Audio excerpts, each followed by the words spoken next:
Summer na naman at kung naghahanap ka ng masarap na recipe, chicken barbecue or pork barbecue ang pinaka-the best. Hiniwa ko lang ating pork ng maliliit. Ito pala ay naka-slice na siya ng maninipis. Hiwain nyo ng ganyang kaninipis para mas mabilis maluto ang baboy. Nilagyan ko din siya ng chicken. Yung chicken tinanggal ko lang yung mga excess na fat niya. Tapos hiniwa ko siya ng maliliit. Mas maganda kung liitan nyo yung pagkakahiwa nyo ng chicken para mas mabilis siyang maluto. Ang sumunod naman natin gawin ay ang ating sauce. 50 ml na soy sauce lang at saka kalahating Sprite. Nilagyan ko ng 1 tablespoon ng oyster sauce, magic sarap, paminta, at saka ng ketchup. Nilagyan ko rin siya ng 1/4 na lemon. Nag-squeeze ako ng 1/4 na lemon. Siguraduhin yung i-mix nyo maigi ang pinaka sauce. Nilagyan ko rin siya ng bawang. Ito pala ay sauce ko hinalo ko muna sa mixing bowl para pwede nyong i-adjust yung pinaka lasa niya kung matabang siya or sobrang maalat. Kaya mas okay na gagawa muna kayo ng sauce bago nyo ihahalo sa baboy at saka sa manok. Siguraduhin yung haluin nyo maigi para na-distribute nyo yung pinaka lasa. Tapos, imamarinate natin siya ng overnight.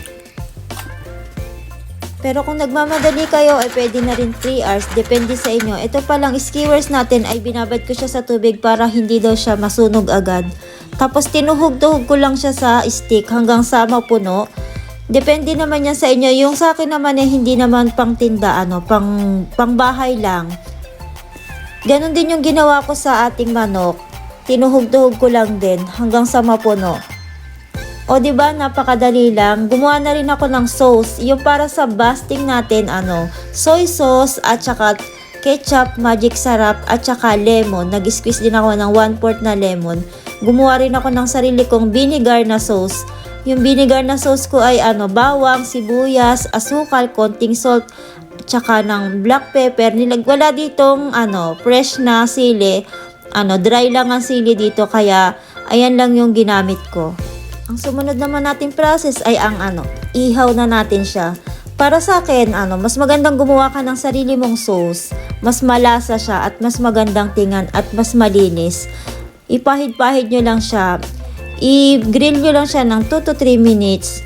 Tingnan nyo rin yung apoy kasi igawa ng naglalabas ng mantika yung ating baboy, lumalakas yung apoy.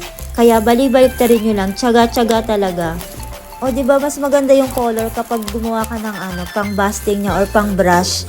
Hindi ko na pala siya na-picturean ng buo kasi lumalakas yung apoy, nahihirapan akong mag-adjust ng ihaw. Kaya tinikman ko na kaagad siya, sinawsaw ko siya sa suka. Grabe tapos kumain din ako ng kanin, the best yung lasa niya, mag-enjoy ka talaga. Dito sa Japan, yung barbecue nila may mga lasa na. Pero Pinoy ako kaya gumawa ako ng sarili kong barbecue. Dumating na rin yung mga bisita namin kaya naging busy na kami. See you again!